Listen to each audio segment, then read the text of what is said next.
Now available on Kickstarter, John Haynes at Death's Door. The man who rules the world takes on the Greek god of death in this all-new Kickstarter exclusive John Haynes comic book. Put in your pledge and get the standard, variant, or retro covers of John Haynes at Death's Door and other great stretch goal rewards on Kickstarter today.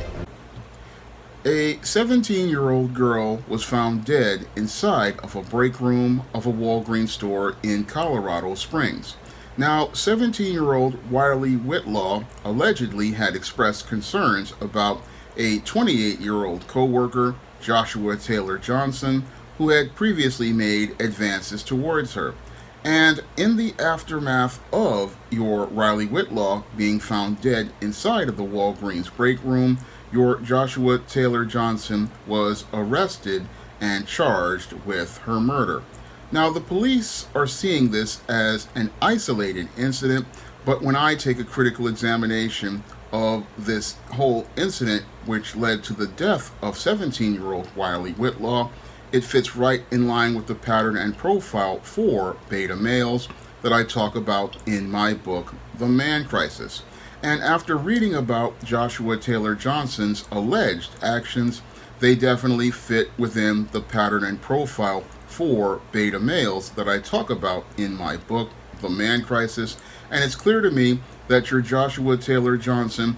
was living in a rose-colored reality, and he was building a world around 17-year-old Riley Whitlaw. Now, Riley knew absolutely nothing about this Joshua Taylor Johnson, and she did not lead this Joshua Taylor Johnson on. Because when it comes down to these beta males, whenever they see a girl that they are attracted to, what these men do is they go out here and build worlds around these girls, and they go out here and create fantasies about these girls. Now, your Joshua Taylor Johnson was building a world around Riley Whitlaw, who was working at the Walgreens probably just to make some money in order to pay for her gas and to go to school. But this guy, because he was caught up in his fantasies, was only thinking about the fantasy that he was creating around this girl who was just 17 years old.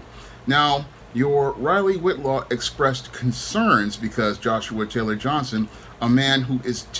11 years older than she is, was making advances towards her, and that's where I see where management at Walgreens could possibly be liable in connection with her death, because she expressed concerns to management about him making these unwanted advances towards her, and that could possibly be construed as sexual harassment, and they should have taken action to terminate that individual for making those advances. And now, your Riley Whitlaw is asked to be moved to another side of the schedule, and so that she would not be in contact with this Joshua Taylor Johnson. And she asked them on multiple occasions to change her schedule, but they did not go out here and change her schedule. And they should have changed her schedule, because if he's making advances towards an employee, again, the company is liable in these cases, because she already expressed concerns to management about this man's really bizarre behavior as related to these unwanted advances, and they didn't really do anything about it. Now, things started to get worse when your Riley Whitlaw started to have her boyfriend start working at the Walgreens, and when Riley Whitlaw had her boyfriend working at the Walgreens, this is what I believe triggered your Joshua Taylor Johnson and triggered him to start getting angry. And the reason why he got angry was because his perception of reality was getting shattered. Because when it comes down to these beta males, they build these imaginary worlds around girls that they have a sexual interest in. And when they hear that these girls have boyfriends, this is where these individuals, their whole perception of reality gets shattered, and that's when all their world gets destroyed, and that's when they start to turn the girl that they were fantasizing about into an enemy and they looked to destroy that girl's life. So there was nothing that this girl did that was wrong at all. No, what was really wrong and warped and twisted was this 28-year-old man's whole twisted fantasy that he had about this girl, and that fantasy turned into anger, and that anger turned into an obsession that he had related to this young girl, Riley Whitlaw. So he was angry about this girl going out here and actually having a life outside of his fantasies. And because he was angry about her having a life outside of his fantasies, that's what made him want to hurt this girl in the real world. And it made him so obsessed with her that he basically went to go out here and allegedly murder her inside of the break room, because he wanted to go out here and destroy this girl for destroying his whole fantasies around her. Now, according to reports, there's alleged malice of forethought, or evidence of malice of forethought, because this Joshua Taylor Johnson went out here and he stacked up totes so that the cameras could not see him participating in the alleged murder of Riley Whitlaw, and that he allegedly participated in some behaviors as related to things, putting up signs saying that the restrooms were closed on the break room, and doing things to keep people away so that they would not see him participate in this murder or be able to find her body. This is textbook beta male behavior, because beta males, oftentimes after they commit their acts of violence, they want a smooth world so that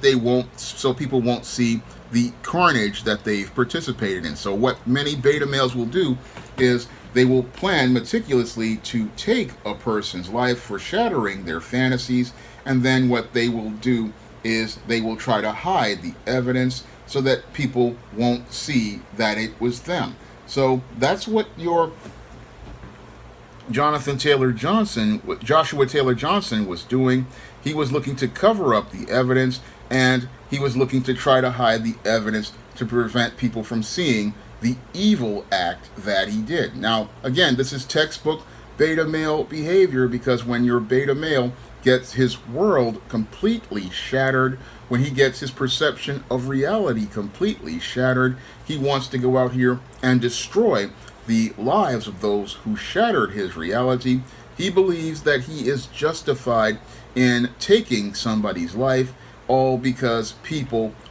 had the audacity to go out here and live their lives. And when we look at this case, again, it's just his actions, alleged actions, are reprehensible, because this 17-year-old girl, all she wanted to do was go to work at Walgreens, possibly make some gas money, possibly make some money for some school clothes, or to go out and hang out with her boyfriend. And this guy, because he can't handle the reality that his coworker isn't interested in him, he believes that he's justified in taking her life. And that is the kind of sick and twisted thinking that your beta male has, because a lot of these beta males, they don't have a good understanding of how relationships work between men and women, and they don't really understand that if a girl is out here and she has a boyfriend, that's a boundary you can't cross, and you don't have a right to take that person's life, because they are out here living their lives. I mean, this girl, again, 17 years old, that's a child as I see it, and he wanted to go out here and destroy the life of a child, all because he could not have her. And again, that it just shows how sick he is, because again, 28-year-old man who was working in a Walgreens should be thinking about trying to move his life forward, not looking to go out here and fantasize about a teenage girl who was working a job that just is basically, again, about getting enough money to get gas for school and go hang out with her boyfriend. Again, a grown man should be out here working on moving himself forward, like going to college or working at starting some sort of business. But when you're dealing with beta males, they'll be in these kind of jobs, and again, they're there and they're really coming across as real creepers. And Walgreens management should have taken the young ladies requests a bit more seriously, because when I look at what happened here with Riley Whitlaw, it's a clear case of sexual harassment that was not followed on, and it was a clear case that they should have terminated this employee for participating in sexual harassment, because his advances were unwanted, his advances were unwarranted, and he did not respect boundaries, and the management there did not respect boundaries by allowing this guy, who clearly was participating in sexual harassment, to continue working at the same Walgreens with the same teenage minor in a place where this man was in contact with her. I mean, that to me was completely egregious in this situation. I mean, if a 17-year-old is telling you that she's being harassed by one of the co-workers, then you terminate the co-worker, and you don't sit there and give this guy a pass by saying, oh, we're going to give him, still continue to let you work with him. Clearly, there is a problem here, and I believe that the family of Riley Whitlaw has a good case against Walgreens as related to a civil lawsuit based on sexual harassment, because if she asked for a change of work hours and was telling management that there was a problem with this individual, they should have taken immediate action to deal with that individual, but they didn't do that, and now she's dead, and your Joshua Taylor Johnson is currently in a jail. And your Joshua Taylor Johnson, if he's convicted, he won't have to worry about creeping out girls, because Bubba and Tiny are going to be making him feel creepy as they get ready to turn him out and trade him for Little Debbie snack cakes, Oreo cookie six-packs, ramen noodles, cups of coffee, cans of Dr. Pepper, packs of Mentos. He's going to have no problem getting advances from Bubba and Tiny, and he's not going to be able to say no to Bubba and Tiny as they go out here and turn that tight end into a wide receiver, and they go out here and spit roast him for participating in the murder of this young girl, because guys in the penitentiary don't really like creepy guys like this, and they don't like when they hear about beta males who go out here and talk about how they're fantasizing about girls and want to go out here and hurt young women, because that kind of guy, they turn that guy out in the penitentiary and they make that guy into a prison bitch. That's what usually happens to these kind of guys, and that's probably what's going to happen to this dude. He sat there fantasizing about this girl, looked to take her life because she shattered her fantasies. Well, now he's going to be in for a reality of a lot of pain. If he winds up getting convicted, he's going to wind up in a reality of pain where Bubba and Tiny are going to have themselves a good time, and they're going to be trading him back and forth inside of that penitentiary for the rest of his life, because he participated in first-degree murder based on acting on his feelings, and that's something that these beta males do. Again, they act on their feelings about the fantasy being shattered, never thinking long-term about the reality of the rest of their life, because most dudes who work in a retail establishment, they're usually indifferent. They're like, hey, I'm just here to make this paper, work this 4 to 5 hours and get this money. And once I go out here and get this money, I'm on my way moving on. Unfortunately, when you're dealing with beta males, they don't really have a good perception of reality. And when you put them on a job, they go out here looking to try to create relationships that fit into their fantasy world, not accepting that in the real world, all we do is go to a retail job, put in our 4 or 5 hours that if we're working part-time, try to just get along with the people we're working with, and in a lot of cases just be indifferent to those people, because we're not going to be here that long. I mean, if you're working in a Walgreens, you're only going to be there maybe 5-6 months if it's seasonal, and if you last a little bit longer, you're just going to be here just until you can get your next job. Unfortunately, beta males don't really think about the long term, and because they're all caught up in the short term, they don't understand that what they're going to wind up in the long term is a lot of trouble, like this individual, Joshua Taylor Johnson, is in right now. Because he could not understand that you just use this job as a stepping stone to move your life forward. He has now put his life in a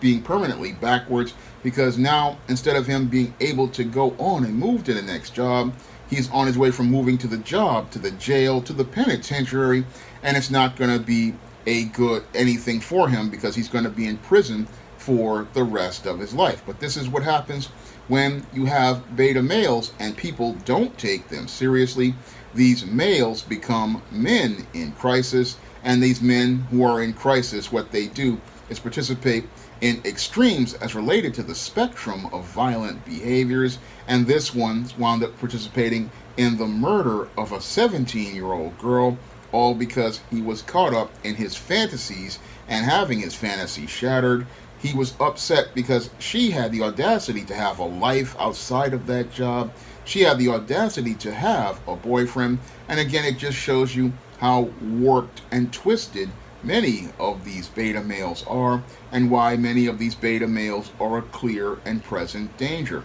Now, these beta males like this, these are some of the sickest beta males, and I go in depth on how dangerous these guys are in the chapters: the sexual frustration of the beta male, the sexual deviancy of the beta male, and I talk about how violent these individuals are, because again, these individuals, they don't live in reality with the rest of us. They live in a world all their own, and because they live in a world all of their own, they can't handle it when people have the audacity to do things like have their own life. So this was one of the saddest stories I've heard in a long time about the man crisis, and it just shows how people in business like Walgreens need to take it more seriously as related to when a person comes to you with an allegation as related to an individual like this. You need to really go out here and take it seriously, because if you take it seriously, you could possibly save somebody's life, and you could possibly wind up preventing somebody from winding up getting harmed by someone who was a clear and present danger. Now, that's the whole sad part about this whole incident, is that this young girl could possibly be alive today if Walgreens management had just followed company policy and gone out here and terminated this individual and dealt with them, because this guy, definitely from when I was looking at his mugshots, he does not look like he's a functional male. He looks dysfunctional, and again, sitting there acting jealous because a coworker has a boyfriend, that's a red flag for me to say, look, this guy needs to be taken off the job, because he's going to put people's lives in jeopardy. This was, again, a sad and tragic incident, but it shows us how dangerous beta males can be, especially when these beta males start getting feelings for people. They get feelings for people, and then when their feelings get rebuffed, they start acting impulsively on their feelings, and when they act on their feelings, they do harm to innocent people. And again, it just shows how sick a beta male is, and it just shows how many are still in denial about the man crisis here in America. America has a serious problem with the man crisis, and we're seeing more and more of these incidents at an increase in frequency. And the reason why we're seeing this is because many just don't want to acknowledge the way we raise boys to become men have created 2 to 3 generations of messed up males, and these males are landmines all across the country, and they go out here exploding in rage, and when they explode in rage, they take the lives of innocent people. And that's what is sad about this man crisis, is we aren't acknowledging it and acknowledging that we have really messed up a 2 to 3 generations of men, and we don't want to go out here and invest the time and resources to raise boys to be a completely different way, because the way we have raised boys for the last 60 years has created a lot of monsters like this individual I talked about in this story. Now, if you want to learn more about what makes beta males like this participate in their dysfunctional and violent behavior. You can pick up my book, The Man Crisis, on Amazon.com in paperback and Kindle format. You can also find The Man Crisis on Smashwords, the iBook store, and Google Play. And if you want to see me make more videos like this, you can donate to my Patreon, my PayPal, or my Cash App by clicking the links in the description box. That's all I have to say for this video. You can comment, rate, and subscribe. Now available in paperback and e-readers, E-Steam Horror of the Hyena Woman. Hell's aspiring angel takes on a wicked werewolf in this action-packed all-new E-Steam series adventure. Get E-Steam Horror of the Hyena Woman in paperback and e-readers today. Now available in paperback and e-readers, ISIS Legacy. Sorority secrets of the goddess next door are revealed in this all-new ISIS series adventure. Get ISIS Legacy in paperback and e-readers at online booksellers everywhere.